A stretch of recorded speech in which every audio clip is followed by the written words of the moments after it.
Okay, so I wanted to show you guys where I'm at with this house. This is almost like a little mansion. I love the brickwork out here, and I got new windows.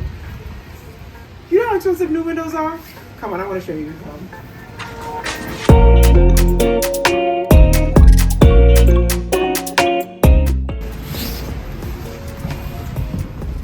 Okay, so this house, each house has a moment where I need to cry. But this house probably cost me the most in regards to like garbage, getting stuff out. I think right now the 40 yards probably going for like 800 bucks to rent that. And I probably did it about 4 times or so. And then to reach a point where there was still so much trash, I had to hire some guys. I got a U-Haul. I'm about to cry. They crashed the U-Haul. Thank God the U-Haul guy had put in the insurance on the car, but that's for another day. But I want to show you, like where we're standing right now, you would not even be able to stand in there. And you wouldn't even be able to breathe in there. You wouldn't even be able to breathe in there. So as you can see, we've cleared everything out. For the most part, everything is done. I love to have kept the like original architecture, because I was like, I'm not gonna paint this wood. Look how gorgeous this is. Just show, look at this, look at this. So I still have some touch-ups to do. My painter guy just needs to finish this off, but just look at the beauty about this. And mind you, all of these walls that you're seeing right now, they look like they were ready for war. Okay, the shards, you think your walls are not smooth? No. These walls, I think someone just took plaster and just like dumped it on the walls. They were so bad. But I love that cute little room there.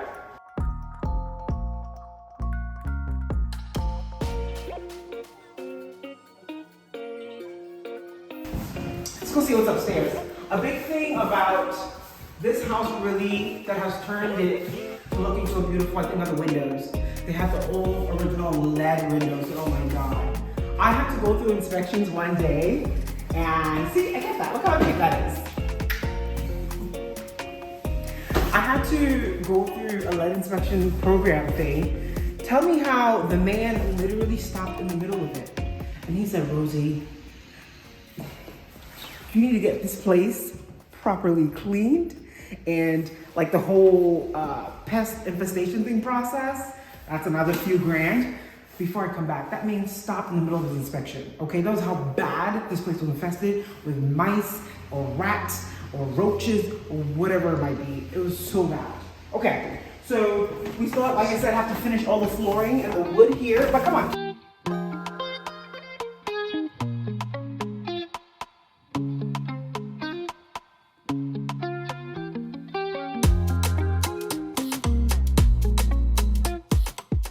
This bathroom was very interesting. All of this had literally, you know those peelable wall tiles that, I don't know what you would use it for, but definitely nowhere near water. They were literally stuck on here all the way through. I did have a gorgeous arch here, but when you give someone instruction and they do the wrong thing, you lose some beautiful architecture. But yeah, the guys that I started this project with, I had to fire them. They were not following orders and instructions, made some errors. So for the most part, we're done, but there are a few things that I still need to bring my other guy in to finish up and things like that. Got a beautiful vanity. Whew. Got a beautiful vanity here. Still need to finish some light fixtures. But for the most part, what's really important when you're doing these kind of renovations, where is the state of your plumbing? What is the state of your HVAC? Like that is where a bulk of my dollars go. So when those things are taken care of, then it's like, all right, what can I do with the budget remaining to still make it look beautiful, right? Just look at how gorgeous these rooms are. You couldn't even enter these rooms when we started. Oh, and by the way, this color choice, oh, I went with my Sherwin-Williams guy. Sherwin-Williams, you need to sponsor your girl, okay? Because your girl is true to you, committed to you to sponsor your girl. But my rep at Sherwin-Williams, I put him through a little fire, and we found the perfect color. And this is a shade of green that, if you were here, you would notice that it actually shifts in terms of where it is and how the light is reflecting on it. And I love it because it's not your, the regular grays or just the black and white. And knowing how high ceilings and just kind of old architecture in this house is, I was like, it needed a little bit of vibe. It needed a little bit of vibe. And I gave it that vibe. This is another bedroom, beautifully done, really just finished. Like I said, we have to finish on the floors. That's really the next big thing to get it done. Get our fixtures in, and we are money. This is the third bedroom. Look how tiny this closet is. Come here. Come here. Look at this. I don't know how someone's gonna fit this stuff in here, but the house is cute. Let's go look at the attic. So I have to redo all these stairs to pass code. I had to put flooring down here.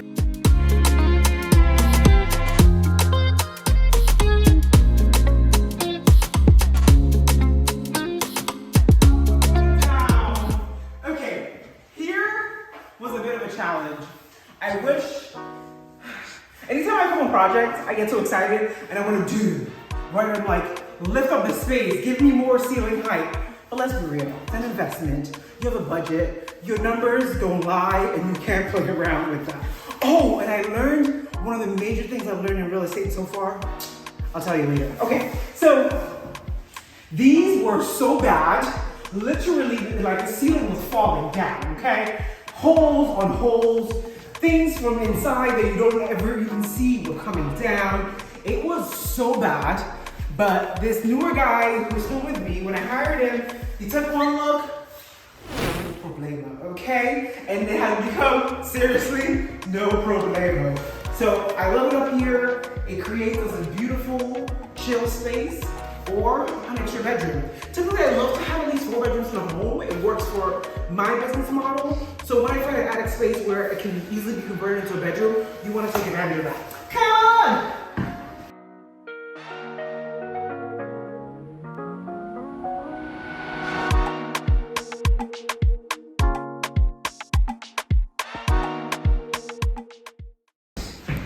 Do you think I can keep this? Do you think I can keep it? It's cute though, it just needs a little loving.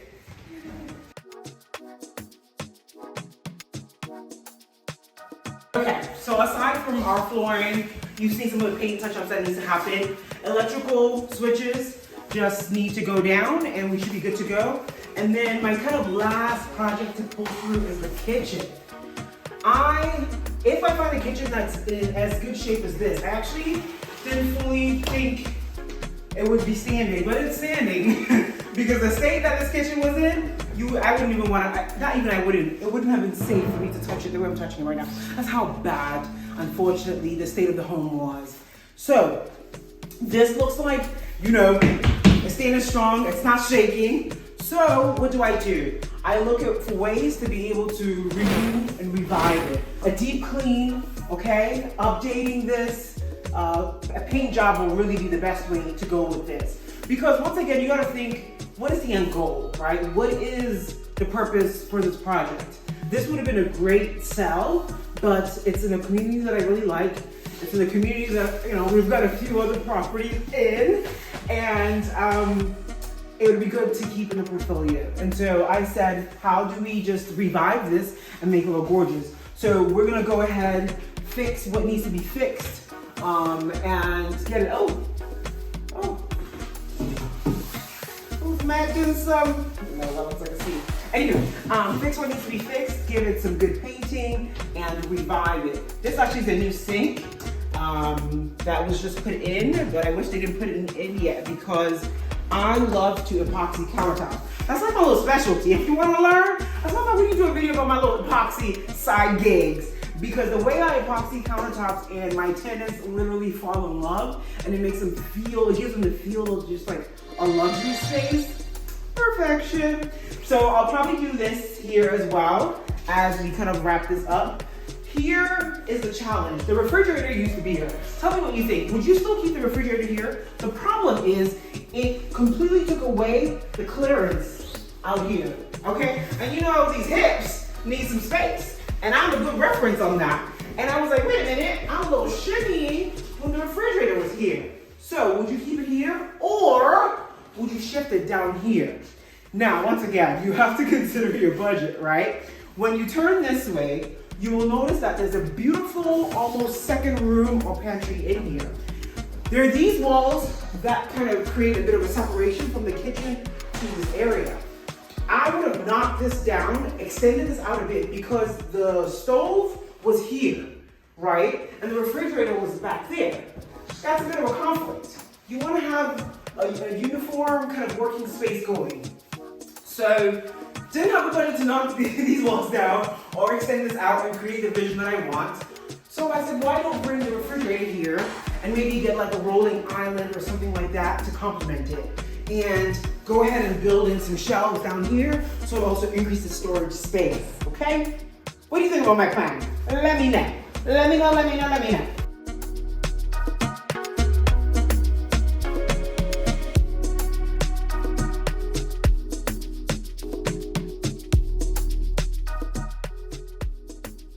Oh no. I know exactly. You see this water right here? This is the only remaining source of water coming in, and I know exactly where it's coming from. I'm going to show you. But before that, I had water coming through this wall. I had water coming down this wall. So you can see that we've been able to remediate it. But this is one that I didn't catch because it was not that, like, you wouldn't have known, especially since water is something that it's all about identifying the source, figuring out where it's coming from, and then you eliminate it. But now that we've eliminated where I thought they were coming from, and now I'm like, oh man, there's another one in here. Then let's go. If you want to do the dungeon business, this is where you do it at. If you want a little secret hideout, this is the business for it. So this is where the water is coming from because I did some assessments outside. The gutter, I don't like the way it's positioned. And when it comes down into the brick foundation, you can already see it eating the cement up there. And clearly you can tell that the walls are weeping and it's coming all the way down here, through here, and out here. So it will be remediated, but it's always, water is your worst enemy with a home. Let me just tell you that. You don't want water in your house where it's not supposed to be. On the bright side, it's heading towards the right direction and draining beautifully. So when there's a plus, that's always exciting. Okay, so when I first came in here, after clearing tons and tons of garbage out, this was just bare bones, okay? None of this was here. All I saw was we had a hole for a toilet and a couple pipes. And I said, let's go ahead and create a bathroom around it. Okay, so my guy said, no problem. We went ahead, we framed it, we set things up, he tiled the floors, we got a toilet, we got a sink in there, we got a gorgeous shower in here. And as you can see, we really sunk this place in paint. This place cost me a little penny in paint. But this was really needed, especially with the state of the house, passing certain inspections and things like that. But on the bright side, we've got a beautiful second bathroom down here that a family would love to enjoy. And overall, just a basement that you can really come and chill or create a little getaway space in. Okay, so I told you I was gonna tell you one of the biggest lessons I've learned that this house taught me. The money is gonna be spent. You're going to spend the money. You can't cut corners, and if you do, it's still going to cost you. So the question is, where do you want to spend the money? Do you want to get the right people to do it the right way? And you know that that's where the money is going to, and you can hold them accountable too? Or do you want to dance around and go through headaches and figure things out? Because I have learned a lot on this journey, and now I don't play with the people that touch my stuff. So that's the biggest lesson for me. Find the budget, make it happen, and the end result is going to be impactful in someone's life. And that also reminds me, like, when folks online tell you you can do this with $0 and other people's monies, yes, there are processes for that. However, I would not advise it if there's $0 in your bank, honey.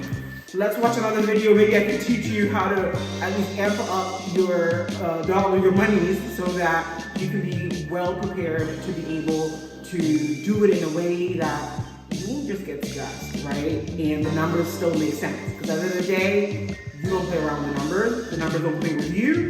If the numbers make sense, you're gonna make a profit.